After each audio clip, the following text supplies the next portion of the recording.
didatangkan Umar bin Hafid itu untuk jawab dia itu turunan Nabi apa bukan.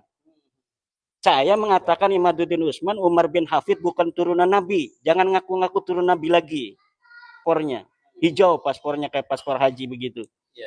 Nah, harusnya Rabita Alawiyah ini menjadi orang yang kesatria, lembaga kesatria yang siap untuk berdiskusi.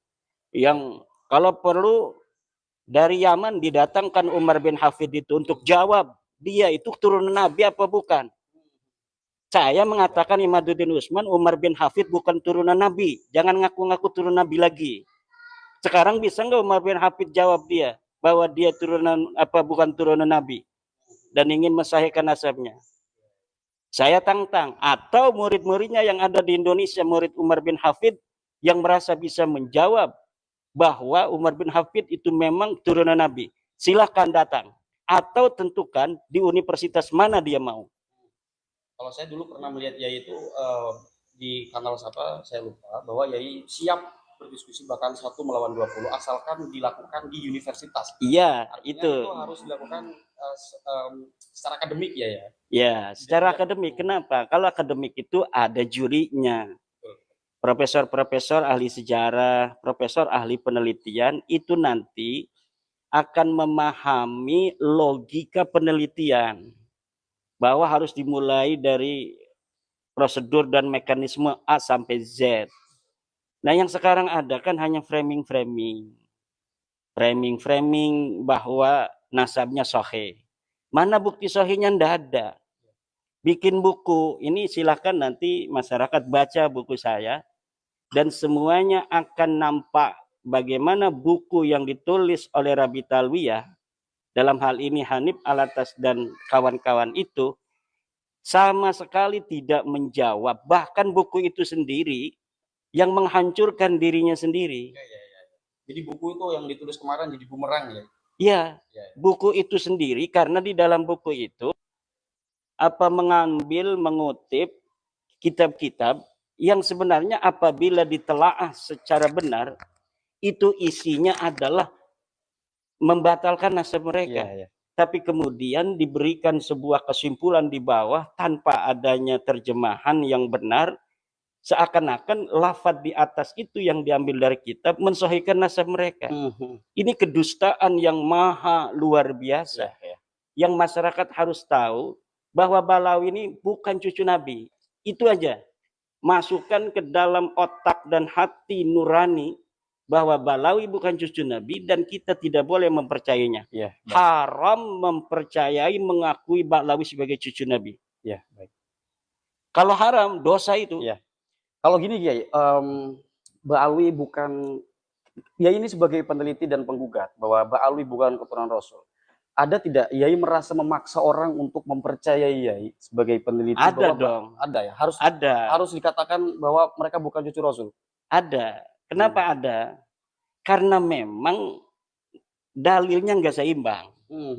Nah, kalau yang kita tidak boleh memaksa, dalam arti dalam tanda kutip ya, memaksa itu dalam tanda kutip, kebenaran aja seperti Islam itulah ikraha fiddin. Tapi untuk saudara-saudara kita ini yang kayak Faiz, Kiai Faiz, Syukran Makmun yang kemarin di CNN, dia bisa baca kitab. Tapi kenapa dia membela nasab Balawi dengan husnudzon saja? Inilah orang-orang yang saya kira harus bertobat itu. Dia yang sebetulnya mampu beristidlal. Kemudian dia meninggalkan istidlal. Ini hukumnya la yajuz, haram. Nah, orang-orang awam itu akan ikut pada dia dalam kesesatan. Kenapa saya bilang sesat? Ya jelas sesat, orang nggak ada dalil sama sekali nasab Balawi itu. Sekarang begini ya, mengenai tentang awalnya gini. Bermula dari ceramah Yai, saya masih ingat waktu itu, dan waktu itu pun saya yang pertama kali saya mungkin salah satu pertama yang mengangkat Yai waktu ceramah tentang nasab Balawi. Dan pada akhirnya ceramah Yai itu bukannya berbicara soal nasab, tapi mungkin soal, kalau dalam bahasa pergerakan itu hegemoni. Dan ditemukan diskursus lain, semisal pemalsuan sejarah, pemalsuan kuburan. Nah, yang akhir-akhir ini ya yang terjadi itu soal Ada salah satu hadis ya, ini mengenai betapa pentingnya memuliakan seseorang. Tapi memuliakan seseorang ini, catat ini ya, jangan karena nasabnya saja. Jadi di dalam hadis Hasan itu disampaikan begini, idza atakum karimu qaumin fa akrimuhu. Yang artinya apabila datang kepadamu orang yang mulia dari suatu kaum, maka muliakanlah dia. Kemuliaan seseorang ini kalau kita kembali kepada flashback ayat Al-Quran itu tetap inna akramakum indallahi atqakum, diukur dari ketakwaannya ya. Ketika ada orang yang memuliakan kelompok-kelompok dengan berlebihan, dan catat kalau bukan karena ketakwaannya ini akan berbahaya. Saya barusan dapat cerita dan langsung ditunjukin, ngapunten ini ya, bukan apa-apa. Ini perlu saya sampaikan. Kita tahu katanya menurut orang-orang sono, Tarim ini adalah kota 1000 wali. Yang katanya jangankan orang yang berdiam di majelis, di masjid, orang di pasarnya saja itu wali. Bahkan orang pemulungnya saja itu wali. Itu yang disampaikan menurut mereka para habaib. Ada sesuatu yang sangat membuat saya satu kagum. Kenapa kagum? Karena ada sosok ulama panutan Habib Umar bin Hafidh, mudah-mudahan dipanjangkan umurnya. Beliau ini sudah tes DNA Pak, bahkan 2 kali. Tadi saya dapat bocornya, langsung melihat catatannya, dan hasilnya haplonya G. Ya ngapunten, artinya kalau memang itu orang alim dan memang menjadi panutan, artinya tidak akan mengurangi kecintaan para muhibbinnya. Pertanyaannya, kenapa orang-orang yang senang dengan orasi, di dalam diri saya terdapat darahnya Rasulullah, kemudian baru-baru ini ada yang mengatakan Wali Songo ini nyambung Ba'alawi melalui Ubaidillah, itu yang orasi di Banten itu, Imam Jumbo. Artinya kenapa sampai dini hari kok gak berani tes DNA? Kan begitu. Sekarang menyambung-nyambungkan Wali Songo ke Habib. Sedangkan tempo kemarin-kemarin kok mengatakan Wali Songo wali setan. Betul, nah itu. Ayo, betul. Mau disuek cangkeme. Jadi ya alhamdulillah kita patut memberikan apresiasi ketika ada dari klan Ba'alawi yang berani tes DNA. Jadi nggak apa-apa Pak sebenarnya.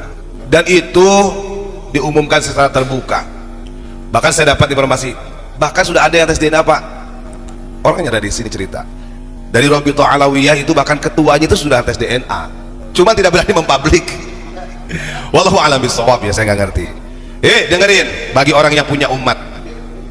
Kadang-kadang kan dulu menghina Gus Dur, Gus Dur, umat tuh mana? Nah gitu ngomongnya. Jangankan 1 Gus Dur, 1000 Gus Dur, 1.000.000 Gus Dur saya akan lawan kalau Gus Dur tidak taubat. Waduh, masya Allah. Nah, ini kan orang-orang seperti ini, masya Allah, kita mudah-mudahan doakan disadarkan oleh Allah. Jadi yang nyuruh tes DNA ya Habib Rizik, beliau Pak. Coba lihat, ini jejak digital. Kemudian sekarang fatwanya beda, mengharamkan. Nah ini kayak gini itu namanya gak objektif. Tapi saya dapat jawabannya, alhamdulillah, dari majelis yang ada di Tarim yang menjadi panutannya sudah tes DNA, walaupun hasilnya mungkin sedikit sebagian muhibin tidak begitu senang, ya gak apa-apa. Salah siapa dia mencintai karena nasabnya? Gitu. Cintai orang itu fa'akrimu litaqwahu. Cintai seseorang itu karena ketakwaannya, karena kealimannya, karena akhlakul karimahnya. Innama bu'itsu liutammima makarimal akhlaq. Itu hadis Nabi. Tidak innama bu'itsu liutammima makarimal ansab. Kan enggak begitu.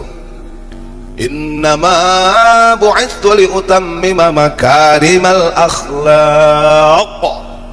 Gitu. Udah jelas lah. Itu informasi dari saya, dan saya ini bukan mengada-ngada. Kenapa saya bisa berani menyampaikan? Karena barusan ditunjukin, alhamdulillah masih ada yang berani, daripada nanti dimasukin kandang singa. Masya Allah.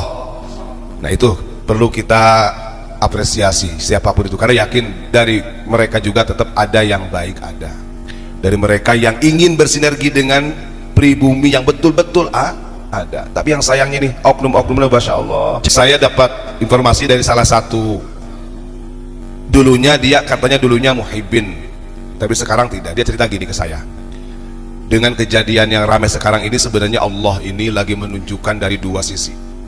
Siapa sih orang yang betul-betul punya predikat kekasih Allah, atau justru mereka itu hanya berkamuflase dengan nama-nama wali Allah. Nah saya tanya, loh Gus, kok jenengan matur ngoten, apa alasannya? Begini Tat, katanya, kalau ciri-cirinya wali, kata, ciri-ciri orang yang dekat dengan Allah itu mau salah dan gak salah itu pasti legowo dan berani minta maaf. Tapi kemudian ada orang yang di-framing sedemikian rupa oleh muhibbinnya, disampaikan martabat walinya sampai macam-macam, tapi untuk mengakui kesalahan yang sudah jelas saja itu salah, gak legowo, gak berani minta maaf, berarti ini gugur dari kewaliannya. Itu sampai ada ngomong kayak gitu, Gus. Dan itu yang menyampaikan bukan saya. Ingat ya, jadi apapun itu hasilnya dari tes DNA yang dilakukan oleh mereka para habaib, diterima, jangan muring. Salah sopo nakobah atau nakib yang ada di seluruh dunia itu untuk memverifikasi data, Pak. Bahkan saya ditunjukin syahadahnya itu dari nakobah Al-Hashimi, itu Al-Idrisi Al-Hashimi ini. Jadi setelah dia memverifikasi datanya itu memang harus ada tes DNA, Pak. Dan itu berlaku di nakobah-nakobah yang lain. Saya sampai ditunjukin, oh begini ya bentuknya, dari nakobah Yordania seperti ini, dari Irak seperti ini, dari Turki seperti ini, kan gitu. Ya gak ngerti kalau dari Robi Talawiyah, gak ngerti kalau saya gak paham itu ya, karena ini yang bicara itu adalah orang yang memang dia punya sertifikat, Pak, punya syahadah dan diakui oleh nakobah seluruh dunia. Terus masa saya harus berbohong, masa harus saya tunjukin oh mereka ini walaupun istilahnya penasaran ya. Serius, Pak, cuman saya ini kan tidak sembarang tidak mudah untuk bersumpah serapah kayak mereka, dikit-dikit demi Allah, dikit-dikit bawa nama Allah. Tidak, kalau kita mah dengan adanya, lihat muka saya, muka serius nih, insya Allah tidak ada kebohongan, karena saya sudah musyahadah emangnya melihat gaib doang, digini, nah ini Tat katanya syahadahnya, oh seperti ini, dan benar-benar terverifikasi, Pak, valid. Maka ketika ada orang yang kemudian dawir, gak boleh untuk mengukur, memverifikasi nasab itu dengan tes DNA. Ya gak mungkin ada ceritanya Zainab Al-Kadzabah atau Pak kalau begitu. Zainab Al-Kadzabah kenapa? Karena dulu belum ada tes DNA, ya akhirnya masukin ke nasi, nggak, untung gak diterkam.